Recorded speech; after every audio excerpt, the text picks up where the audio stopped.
Hi everyone, I'm Shelly from There's No Place Like Home at redheadmom8.wordpress.com. Today's video is really going to be about encouraging you as the parent of a child who is still not reading, despite the fact that society says that they should be by this point. So today's video is called, Help, My 7-year-old Still Isn't Reading.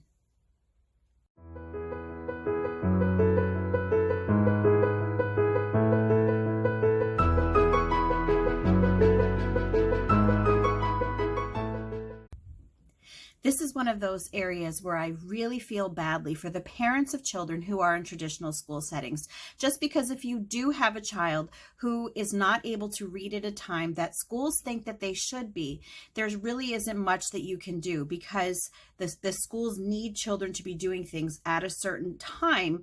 And so that doesn't give you as a parent much flexibility in helping your child.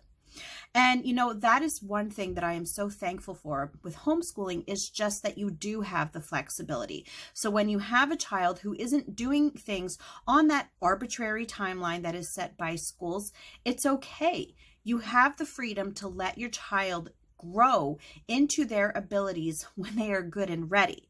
And so, one thing that I think is so important that we point out is that the school's literacy timeline is not about the needs of the children. It is about the needs of the school.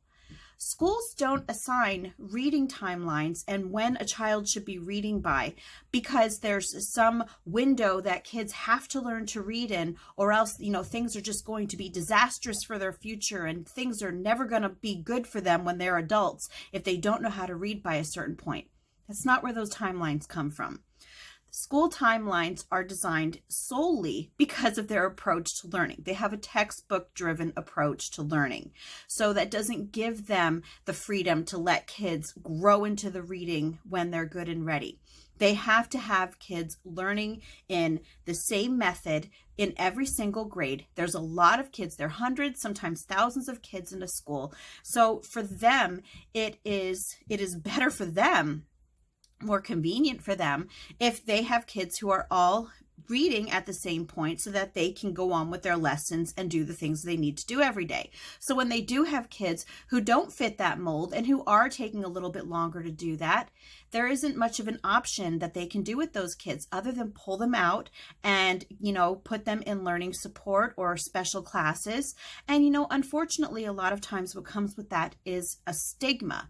And I'm speaking as a parent of a child who did go through that himself. And even now, he is an adult now, and he still at this point in time will make references to the fact that he is stupid. And he is not stupid at all. But that is just something that he's had in his head because of the things that he went through when he was in school, because he was not given the freedom to learn in his own time. So, that's, you have to remember that kids are not cookie cutter images of one another, and that's okay. Kids who are homeschooled can grow, I keep saying this, but they grow into their reading. They have the time to do that. And what happens when you push a child into reading too quickly? Well, a lot of times they end up hating reading because they associate it with unpleasantness, of being pushed, of stress, sometimes of getting yelled at. And that isn't something that any child wants to remember when they're doing something. So, what is it that kids need who are later readers? Well, some kids just need time. As a homeschooling family, you've already broken that mold. So you don't even need to worry about fitting into the traditional school mold anymore. Just don't even worry about that. Toss that notion out the window. A lot of kids really do just need extra time. They need time to mature in different areas of their mental capacity in order to process the things that they need to be able to do when it comes to reading. And what I found, at least with one of my kids, and I know that I've talked to other people who have had the same issue, is that when a child is given the freedom to learn to read in their own time without being pushed, what ends up happening is that they will find something in their life that they think is crucial for them to know how to read. They will find some sort of a need for it. A lot of times when we tell kids that they need to learn how to read, we kind of put things, far off. Like when you're older, when you're an adult, you need to learn how to read so that you can do this, this, and this. But a lot of times kids on their own will find that they need to know how to read right now in order to be able to do certain things. And so that is actually something that I've discovered with my 6-year-old daughter, Kenzie, right now, is that I've been, taking a relaxed approach to reading with her, and she's been doing great with it, but I haven't really been pushing it too much. If she would ask me to do more with her, I certainly would, but I've been, moving at a slower pace with her simply because I don't want her to hate reading. But now we have been on break for the past 6 weeks because we do year-round homeschooling, and we take a 6-week break from Thanksgiving to New Year's. And so we've done no structured learning at all during this time. But during this 6-week period, I've discovered that Kenzie reads more now than she did before we started break. And do you know why? Because she has been playing Roblox.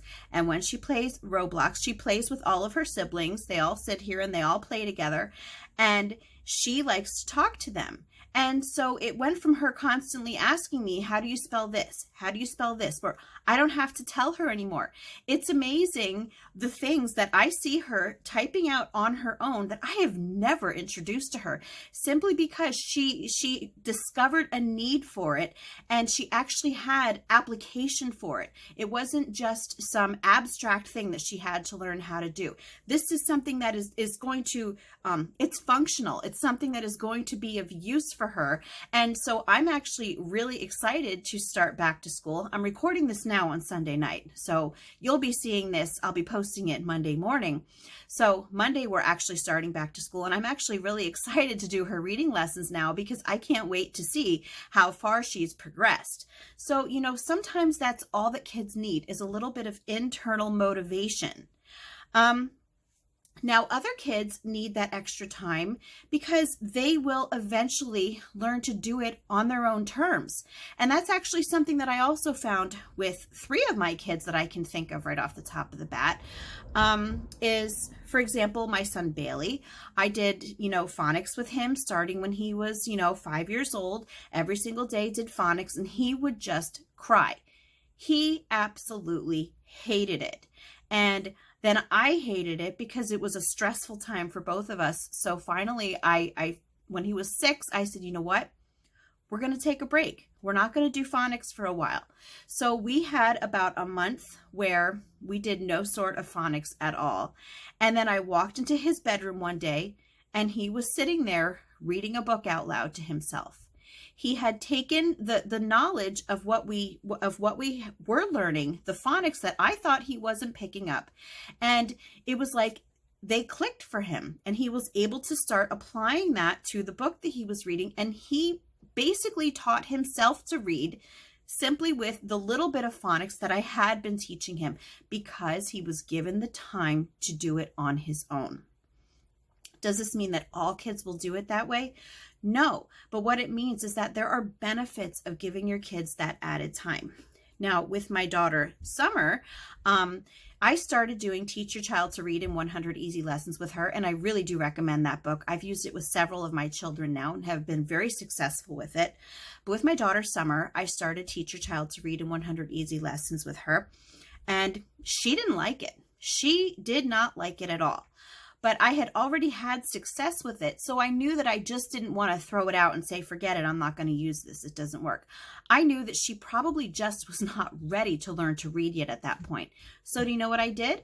I put away Teach Your Child to Read in 100 Easy Lessons with her, and I worked on other things with her, like letters, and I worked on copy work with her.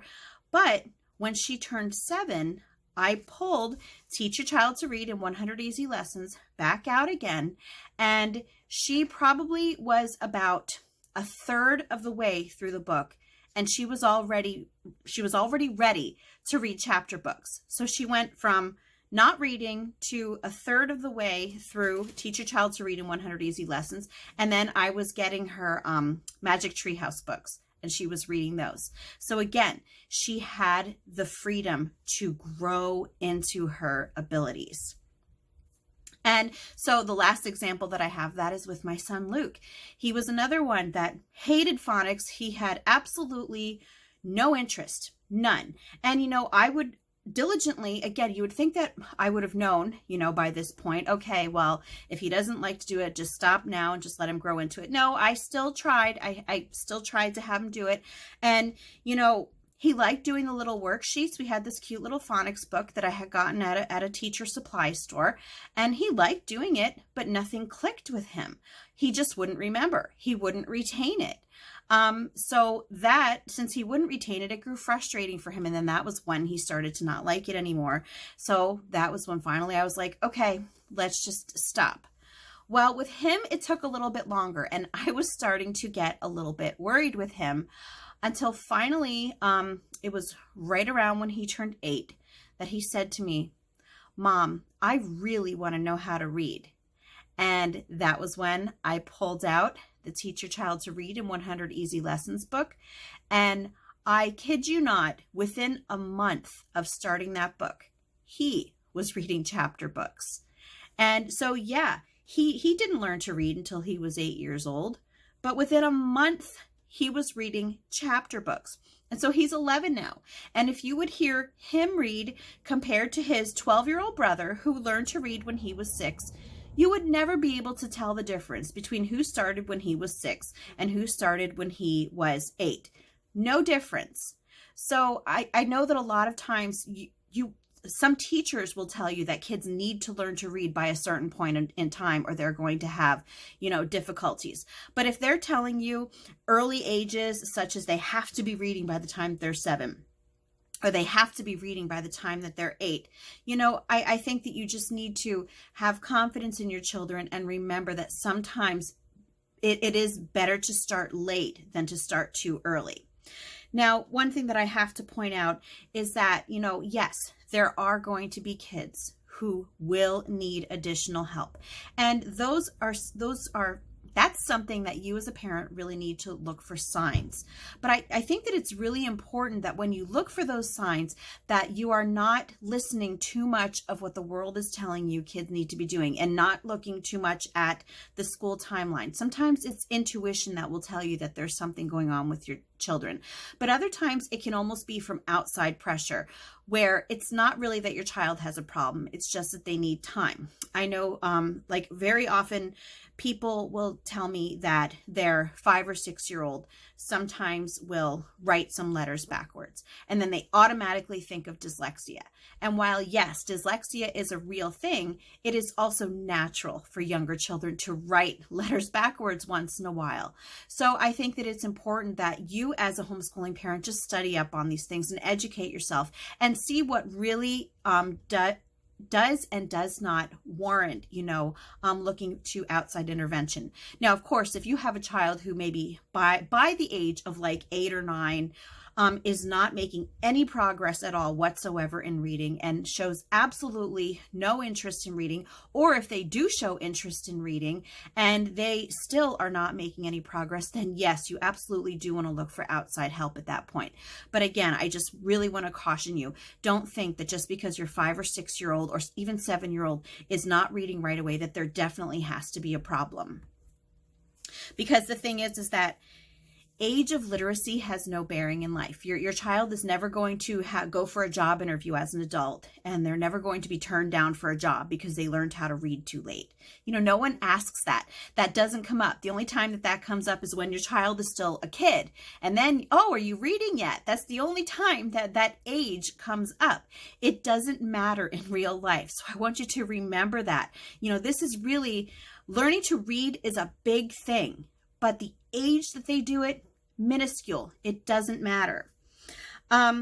So one thing that I want you to remember before I close out this video is that how old a child is when they learn how to read is far less important than that they do learn how to read. And so sometimes you as the parent, if you are finding yourself getting stressed out about the fact that your 6 or 7-year-old or even 8-year-old is not reading yet, your kids can sense that.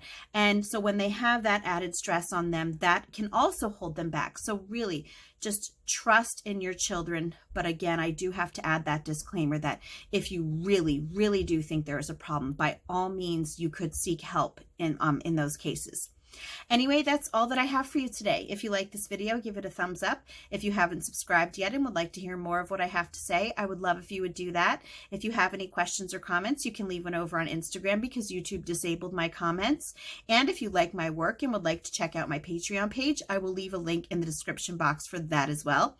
And today I want to give a shout out to one of my newest patrons, R. Thank you so much for becoming a patron. I really appreciate your support, and I am so happy that you have been finding my videos to be helpful, and I hope you all have a great day.